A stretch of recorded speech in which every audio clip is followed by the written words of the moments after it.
దొంగ ఓట్ల గురించి రాహుల్ గాంధీతో తెలుగుదేశం పార్టీ. జగన్మోహన్ రెడ్డి గారికి ఎట్లాంటి ఆలోచనలు వస్తాయో నాకు నవ్వు వస్తుంది. అరే, భారతదేశంలో ఓట్ల చోరీ, దొంగ ఓట్లకి మూలం ఎక్కడయ్యా? కేర్ ఆఫ్ వైఎస్ఆర్సీపీ కదా, జగన్మోహన్ రెడ్డి కదా. 5 ఏళ్లలో నువ్వు చేసినటువంటి అరాచకాలకు చివరికి ఏం జరిగింది? మా ఉరవకొండలోనే మొదలైంది కదా. 10,000 ఓట్లను తొలగించాలని మీరు పిటిషన్ పెట్టలేదా? తొలగించింది సిద్ధం కాదా?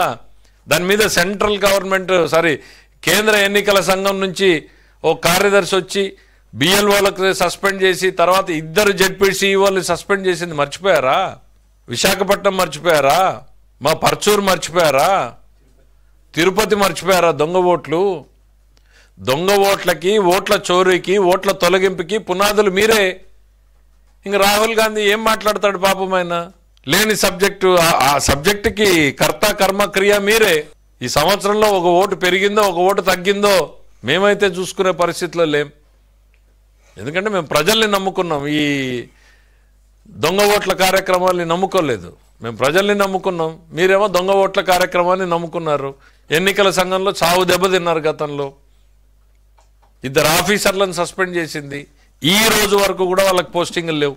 మేమే అయ్యా కనికరించండి, ఇంకేదో తప్పులు చేశారు, అయిపోయింది, బుద్ధి వచ్చి ఉంటుందిలే, 2 ఏళ్ళు 3 ఏళ్ళు అయిందని చెప్పాల్సిన పరిస్థితికి మేమే వచ్చాం.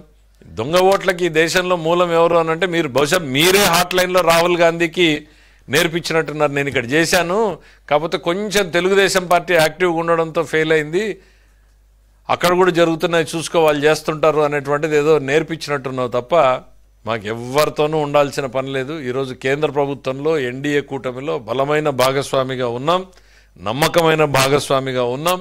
ఈ రాష్ట్ర అభివృద్ధి కోసం ఎన్డీఏ కూడా బ్రహ్మాండమైనటువంటి సపోర్ట్ చేస్తూ ఉంది. కాంగ్రెస్ వ్యతిరేక పునాదుల మీద వచ్చినటువంటి పార్టీ మాది. రాష్ట్రంలో లా అండ్ ఆర్డర్ లేదంటున్నారు. నిన్న చూశారు, దేశంలో నంబర్ 2లో ఉందన్నటువంటి రిపోర్ట్ని. మేము నంబర్ 1కి వెళ్ళాలా అనేటువంటిది మేము చూస్తూ ఉన్నాం. దానికి బెస్ట్ ఎగ్జాంపుల్ రాష్ట్రంలో లా అండ్ ఆర్డర్ ఉంది అనడానికి బెస్ట్ ఎగ్జాంపుల్ నేను చెప్తా ఉన్నా. దేశంలో అత్యంత ప్రతిష్టాత్మకమైనటువంటి సిబిఐ అవినాష్ రెడ్డిని కనీసం టచ్ చేయలేకపోయింది. ఇవాళ ఒక కానిస్టేబుల్ వెళ్ళి మీరు ప్రివెంటివ్ అరెస్ట్లో ఉన్నారు అని తీసుకురాగలిగాడు. That is the power of the police in this government. Law and order ఒక కానిస్టేబుల్ కూడా నియంత్రించగలడు అనడానికి ఇవాళ కళ్ళ ముందు ఎగ్జాంపుల్.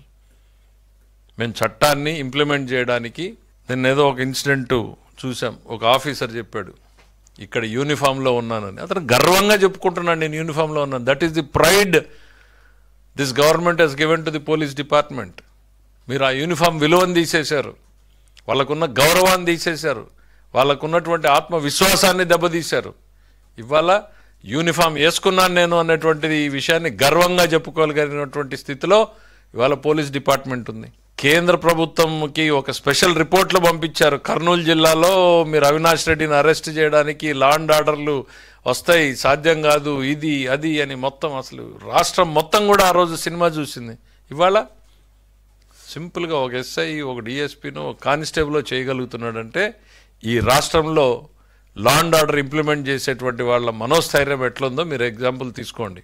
బికాజ్ పైనుంచి ఎటువంటి ఒత్తిళ్లు లేవు. గతంలో మీ ఒత్తిళ్లు పనిచేసినాయి కాబట్టి ఆ పోలీసు వ్యవస్థ పనిచేయలేదు. ఇవాళ స్వేచ్ఛాయుతంగా ఉన్నారు కాబట్టి పోలీసు ఫ్రీగా ఫెయిర్గా పనిచేసేటువంటి పరిస్థితులు వచ్చినాయి.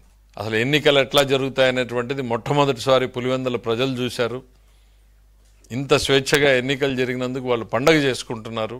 మీకు ఇబ్బందికరంగా ఉండొచ్చు, మీ పునాదులు కదులుతూ ఉండొచ్చు. మీరు ఇన్ని సంవత్సరాలుగా అక్కడ భయం అనేటువంటి దాన్ని ఏదైతే నిర్మించారో ఆ భయంని ఇవాళ పోలీసు వ్యవస్థ కావచ్చు, స్వేచ్ఛాయుత ఎన్నికల సంఘం కావచ్చు, ఆ భయాన్ని పారదోలి స్వేచ్ఛాయుతంగా ఎన్నికలు జరిపేటువంటిది వచ్చినప్పుడు భయం మీకు మొదలైంది. ఇప్పుడు ప్రజలకు భయం పోయింది, భయం మీకు మొదలైంది అనేటువంటిది జగన్మోహన్ రెడ్డి గారికి తెలియజేస్తున్నాం. ఇక గత 3 నెలల నుంచి మీ ప్రవర్తన చూస్తూనే ఉన్నాం. ఎంతసేపు ఉన్నా రెచ్చగొట్టాలి, క్యాడర్ని రెచ్చగొట్టడమో, రైతుల్ని రెచ్చగొట్టడమో, ఇట్లా రకరకాలుగా చేస్తూ ఉన్నారు. మీ పీక్ ఆఫ్ ఫ్రస్ట్రేషన్లో ఉన్నట్టున్నారు. మీరు ప్రజల తరఫున పులివెందల్లో పోయి పనిచేయాలి అనేటువంటిది మర్చిపోయినట్టున్నారు. పులివెందల్లో తక్కువ, బెంగళూరులో ఎక్కువ ఉంటున్నారు. కాబట్టి ఇవాళ ప్రజలు స్వేచ్ఛాయుతంగా తీసుకుని రేపు రాబోతుంది నిర్ణయం, యాక్సెప్ట్ చేయండి. రేపు 11 మందిని ఇచ్చారు, దాన్ని ఇంకా మీరు యాక్సెప్ట్ చేయలేదు. ఆ 11 మందికి ఇచ్చినటువంటి తీర్పునే మీరు ఇంకా యాక్సెప్ట్ చేయలేదు. రేపొద్దున వచ్చేటువంటి తీర్పుల్ని కూడా యాక్సెప్ట్ చేయడానికి మానసికంగా సిద్ధపడండి జగన్మోహన్ రెడ్డి గారు. ప్రజలు స్వేచ్ఛగా తీసుకున్న నిర్ణయం ఏమొచ్చినా కూడా డెమోక్రసీలో దే ఆర్ ది లీడర్స్.